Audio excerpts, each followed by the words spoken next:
again, another area where humans and nature tend to conflict rather than work together as before. Okay. What can you tell us about species going extinct? Species extinction? Yeah. Okay, well, there's a general consensus in the scientific community that species that are at a higher risk of going extinct share three main characteristics. One of the characteristics being that they have small population sizes already. So they are species that have already not a lot of members, right? Also, they have... So their population is low. So number of individuals is not large. Okay. Right? And they also have small geographical ranges. So meaning that they only exist in this island and that's it.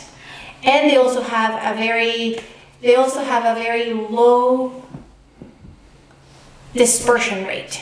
Okay. Meaning that they cannot easily move from where they are somewhere else. Let's say if they no longer have what they need for that habitat, they can't move somewhere else. So they're very localized. They need to stay in that geolocation to survive. Yes.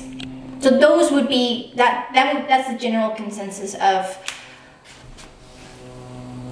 what makes a type of species more at risk for extinction. Now, how bad is it in Northern Ontario or in Ontario? A species going extinct. Do we have some at-risk species? Yes, we do. All of our turtles right now, all of our turtles in Ontario have been listed. So that just gives you an idea. We have amphibians, we have reptiles, we have mammals, we have birds, we have butterflies, moths, plants. We have a plethora of species at risk at its various levels based on government direction, right? And how bad is it, as in, it's natural for things to go extinct? Absolutely. Now, how bad is it, again, another hot topic where news comes and lights fires, pun intended. How bad is it if a couple of animals or species go extinct? Are the ones that we are keen that we can't lose, and are the ones that are like, yeah, we can do without because our ecosystem is changing because of us humans, and we can't all live in a forest, in a tree, and eat bark or whatever. Like, we live in cities because they protect us, because we can control the climate, because we can be prosperous. For all kinds of reasons, we create our own environment where we can flourish, just like the beaver creates its own environment where it can flourish. Right. Can we, how do I phrase this? Can we lose some species that wouldn't really affect us? Well, see, that's a double-edged sword question, because depending on where you put your lens, are you talking economically? Okay. Like, are you talking socially? Are you talking ecologically? Are you saying that a species, like, how do you give a species value? How do you afford a species value? So you have to Based on consider what? into the equation what this species does in this ecosystem, and do we value it? Well, are we the ones to say that it's valuable or not, right? Because to me, everything has its purpose here. Everything that's here is needed for something. And it has its place in that very interconnected web. To say and pick and choose which one of those little webs you can take out and it's not going to have a crazy effect on the entire web, it would be very ignorant of us to say, yes, that one can go, no, this one can stay. Because when we start assigning value to species to see whether one can go and the other one can't, we cannot possibly understand how maybe those species were connected by They were connected somehow over here. And if you start taking that species out, it'll have an effect. Everything will have an effect. So I would be hesitant to say that we should start categorizing what's more important and what's not more important. Now, try to put that into policy. It's impossible. You can't. You have to strategize. You have to do some risk management because you don't have unlimited funds. You don't have unlimited people to go and do these things. Yes. So you do have to run models and assess the risk.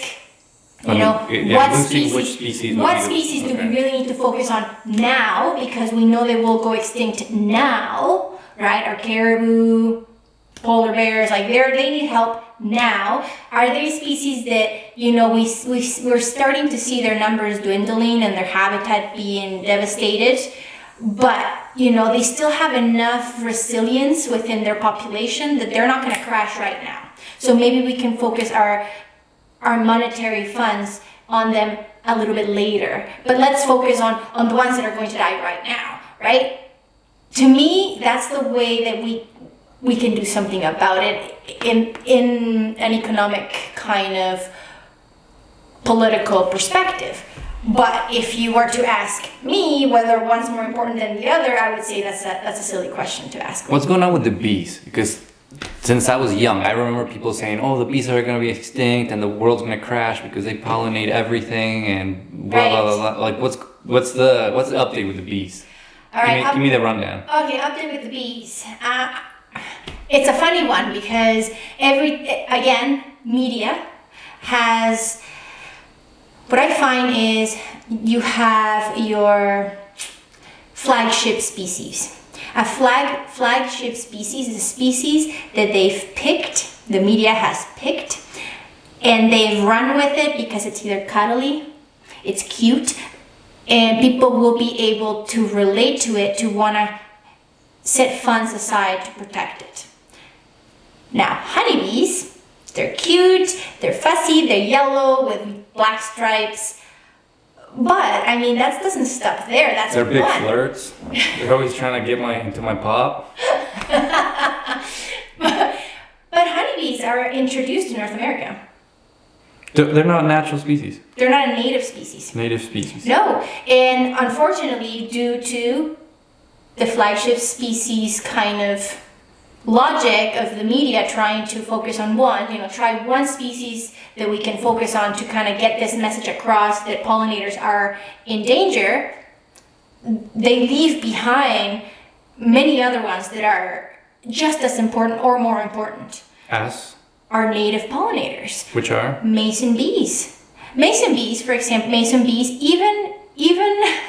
even wasps. Wasps is a whole, recently, there is obviously a negative stigma associated with wasps because they're not fluffy and they don't have nice colors. And they bite you. And they sting. And they can sting you more than once, right? Because they don't lose their stinger. And they're just rough looking, right? You can't really like them. But they're just as important pollinators, if not more, because they're native. So they are more efficient pollinators to the area than honeybees. Same with mason bees. Mason bees are What's the difference between a mason bee and a honeybee? So a honeybee, you have your queen and your drones and the quarter sisters between them, right, that produce honey, so they live in colonies. A mason bee is a solitary bee. There's many different species of mason bees, but that's just the overall term for that genera. We have a bountiful of different kinds of species of mason bees. Mason bees are solitary bees, meaning that they don't live in colonies, they don't produce honey, and they often are black or like darker colors, gray, black, a little bit white. And they live in little holes that they bury in the dirt or in between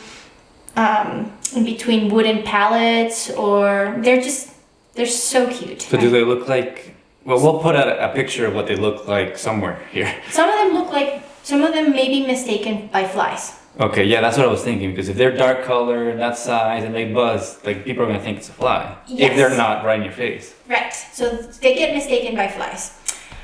But yeah, they are way more efficient pollinators than honeybees. I don't remember the exact number, so I'm not gonna say it, but the studies are out there where they show you that they're even 10 times better than a honeybee at pollinating. And a lot of people are not aware of this, right? Honeybees are not the only pollinators. We have our wasps, we have our butterflies, our moths, our hummingbirds. All of these things are good pollinators. So the update on it, which is not really an update, they're still not doing too good.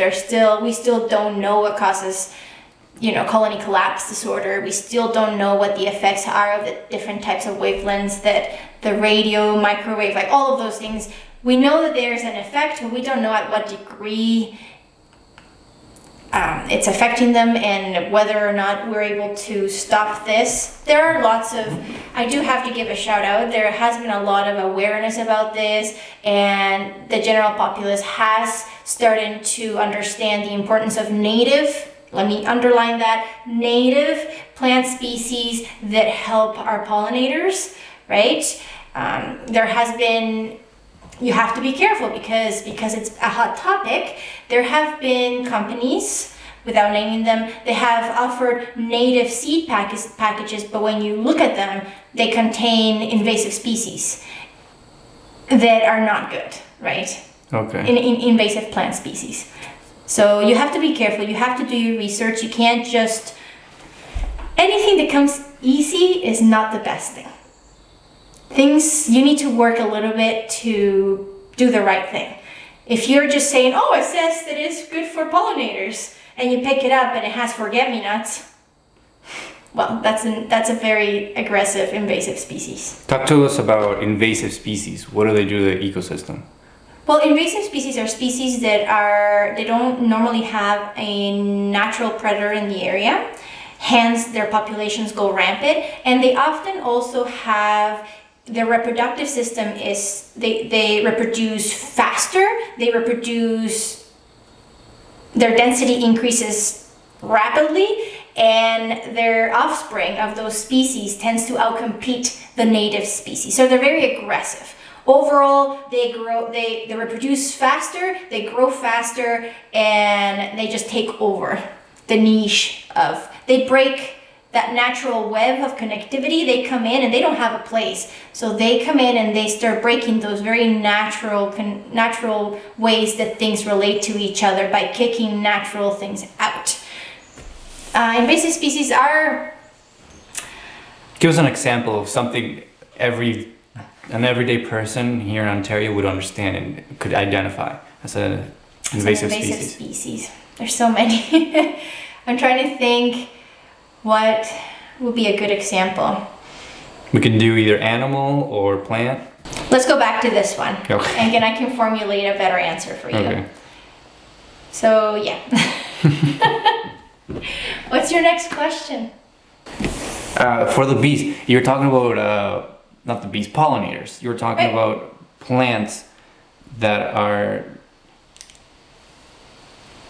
native to the area and not introducing invasive species to help them. Is there a resource where somebody could, because what is that course that you're taking?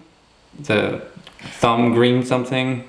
Oh no, it's not a course. It's a volunteer association. It's called Master Gardeners of Ontario. And what they do is pretty much they offer gardening advice. Okay. And through that you can specialize. There's some room just to kind of specialize based on what you bring to the table, right? So you would say, I am very interested in, yes, gardening, but the type of gardening that will be beneficial for the ecosystem. So a very naturalized environment, growing, the native goldenrod rather than the invasive goldenrod, growing the right thistle, not the invasive thistle, that kind of thing, and sharing that knowledge with people, because often people don't know, right? They don't have the time. There's so many things that they can focus. There's so many issues in the world that they are bombarded with information, that they need somebody that's willing to digest that information and give it to them in a format that they can just go, okay, and put it into that. So you think somebody, and obviously the ecosystem changes wherever you are. So if you are in North Bay, if you're in Sudbury, even different areas inside that city or outside in the outskirts, the ecosystem changes. So they could be planting a different kind of flower compared to the other side of town. Right, because not only that, but you have your hardiness zones. Your hardiness zones are areas of climatic differences. A plant that grows in southern Ontario probably won't make it in northern Ontario because the growing days are so short. So they won't have the time to grow their roots and go through their natural lifespan without dying because the winter's here. Okay. Right? So is there anything a normal person site that they can, if they want to garden, if they want to plant flowers, they could go to and know which plants to Sure, there's plentiful of resources out there. Google is a great area, but if you want to, master gardeners are those people that are specialist horticulturists, often horticulturists in background, that you can go. Their advice is free. I'm not doing a little speech here for, hey, go get the master gardeners, but they're a good resource. The other resource that you have is you can go to Northern Ontario Plant Database, or just any type of database that the government has, and it will list invasive species, and it will list species ranges. So you would know that this species grows from North Bay to Barrie, right? So it's a matter of just taking that 5 minutes to say, okay, I'm going to buy this plant. Even when you go and buy the plants at Home Depot, for say, they have their little informational plastic sheets that say hardiness zone 3B or 2A. It tells you that it'll grow in that area. Now, whether it's native or non-native to the area, you would have to do a bit further research for that. And it's just a simple Google search. Is this type of lilac native to Ontario? Okay. Right. Let's talk a little bit more about, let's introduce your business. Because this podcast is supposed to be about business. But I just couldn't pass up the opportunity to chat with you about biodiversity. A little bit of everything. Yeah. Tell me about your business, what you're doing. Right. So I am starting up a business with jewelry, sculpture, art, kind of. Okay. In a sense, I utilize the leftover carcasses and skulls of animals that have been trapped legally by local trappers of the area, and I carve them. Okay, these words are choosing. These carcasses and carving. But they are the appropriate words. Yeah, okay. What am I supposed to say? I grab a little animal skeleton, and then I... Well, let's not put the ads, buy this necklace from this carcass that I carved myself. No, but okay, fine. It's the bio in me that speaks like that. Let's switch from bio to business. All right, so I take these features in the animal that often get unused by the trappers because the trappers focus on the fur, not the bones, and I make them into pieces of art. Some of my pieces that I've developed so far, I have a beautiful dangling earring, and it ends with a jaw of a weasel, for example. So a weasel is a very small type of animal, and the jaw is this small, and I just put, I make it into an earring or a necklace. And I find the reason why I wanted to pursue this is because I wanted to come full circle. I found that there was so much more that I could do to utilize that animal and to provide it a purpose after it has been given us its fur. So you get its fur, beautiful, thank you, I thank that. But then I could use those bones for something else. It's further showing how the beauty of the animal in a way. To me, the animal itself, it's beautiful, and every piece of it deserves to be showcased as such. The carving of the bones, again, another very beautiful aspect of showcasing mortality and intertwined it with artistic endeavors. I find that beautiful. To me, it's being able to introduce a concept that a lot of us are very hesitant to discuss, which is our own mortality. It's something that is not, it's taboo in a way, and we're honestly scared to talk about death. We don't openly talk about death. Death is a subject that we are very afraid to introduce kids to, and we try to shelter kids as much as possible from it. But by introducing it in a way that is natural and beautiful, we are opening we're opening the room to introduce kids or whatever. If you see a girl wearing these earrings with a marten jaw, which is a bone and teeth, and a little kid is in the room and be like, oh, auntie, or whatever, what are you wearing? And the aunt says, oh, this is from an animal. And the kid will be able to create that connection of like, oh, that's from an animal who is no longer alive, but it's okay. Like there's a purpose behind that.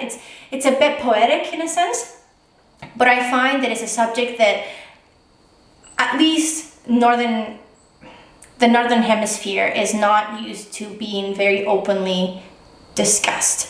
And by having this artistic way of introducing death and having death around us, it's a healthy avenue to have those kinds of discussions. So I'm hoping that it will trigger that.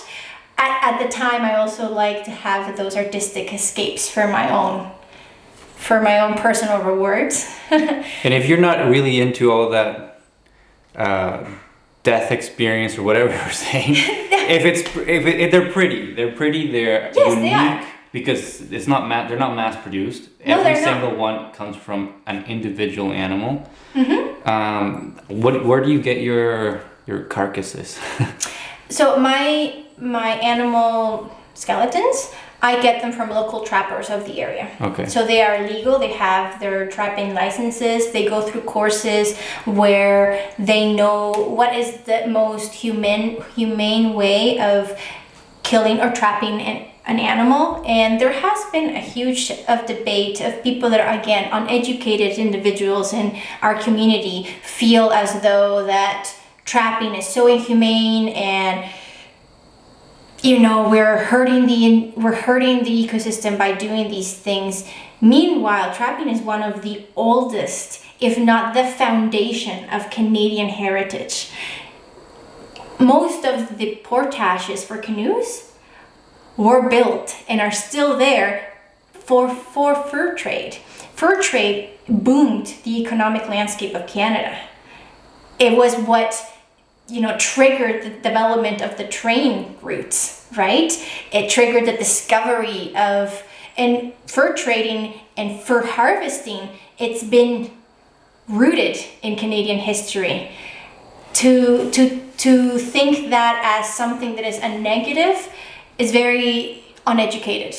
And the way that we as trappers have done and are doing things now is very, very important. If you take away a trapper from an area, so a trapper is allotted a trap line. A trap line is a geographical area delineated on a map that says you're allowed to trap animals in this area, right?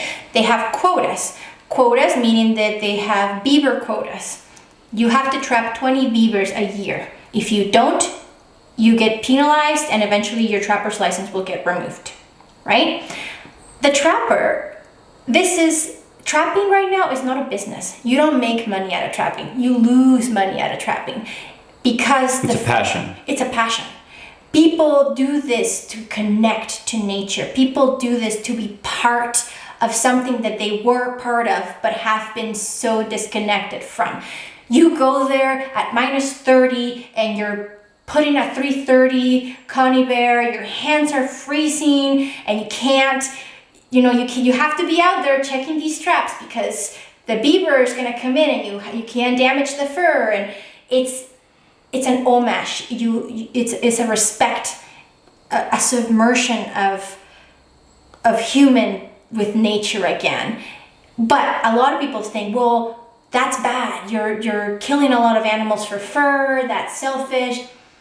They don't understand that because this is something that has been happening for pretty much since the beginning of Canadian history.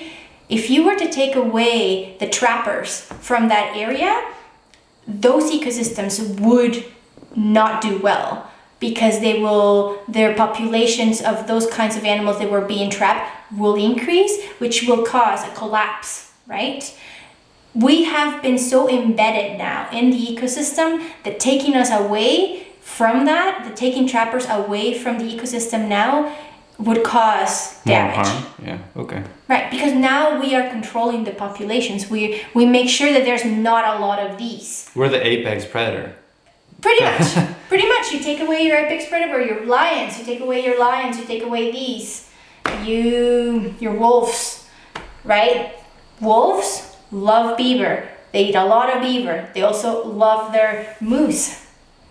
If you don't trap wolves, you're not going to have calves and you're not going to have your population of moose increase, right? There's another aspect. So there's a lot of things that you have to have before an opinion that's what it is. Everybody is granted an opinion, freedom of speech. But that's just all it is an opinion. To have an educated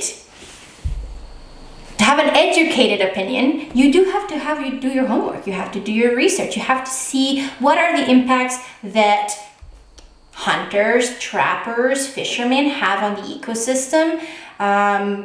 Same as what are the impacts of canoeists and provincial parks. You can't just... Camping, right?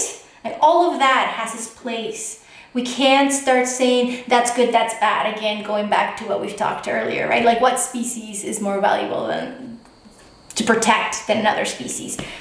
It's not as simple as that, but people can't comprehend that. We like to narrow things down so that we can say yes or no, right? We don't like being in the gray zone. But yeah, so my business incorporates, and another thing is Northern Ontario, right? Becoming aware of the bountifulness that Northern Ontario has to offer. And yes, I just wanted to bring that to the general populace and offer them the ability to obtain beautiful craftsmanship. Because you hand carve, yes. Not all of them, but some, I'm assuming bigger pieces where you can actually carve stuff into the bone. You carve? Oh, I carve everything from lynx skulls, lynx, beaver, wolf. Okay. Because I kind of want a big moose or something here. So good, cool carving with gold leaf horns or... That's so funny. Sounds good. Christmas. Okay. Is there somewhere where people can check out your things, or are you still working on? Yes, so I'm almost done. I wanted to create, because it's so unique, I didn't want to mass produce. I don't like that. I'm not doing it for the money either. This is a way for me to release my creativity. So my idea for this project that is a hobby, I want to create a year. Let's say I want to create 20 to 50 pieces. That's it for the year, right? And then the next year I'll produce another 50 pieces uniquely to that. I'm not going to produce 10 marten earrings, 10 marten jaw earrings. No, I'm not going to produce I'm not going to carve 10 moose skulls. No, it's going to be one. It's going to be unique. It's one of a kind of, not to be redundant. And it also goes back to the perspective of I am taking what is provided to me for nature. I'm not going to go and seek these animals to purposely create my product. No. I am getting what I get that year. If that year we are unable to trap anything, I don't produce that in that year. It's more of a creative outlet than an economic opportunity. Okay. Yeah. Well, now you guys see how little I taught because I was listening, like stuff that I don't know about, and it's just interesting. So it's really nice that you were here and you. Thank you. You could teach us a little bit. No, I appreciate that. And sorry I get to be sometimes way too philosophical. I go into tangents, I guess, unfortunate. But no, thank you for having me. It was a pleasure. All right, guys, until next time.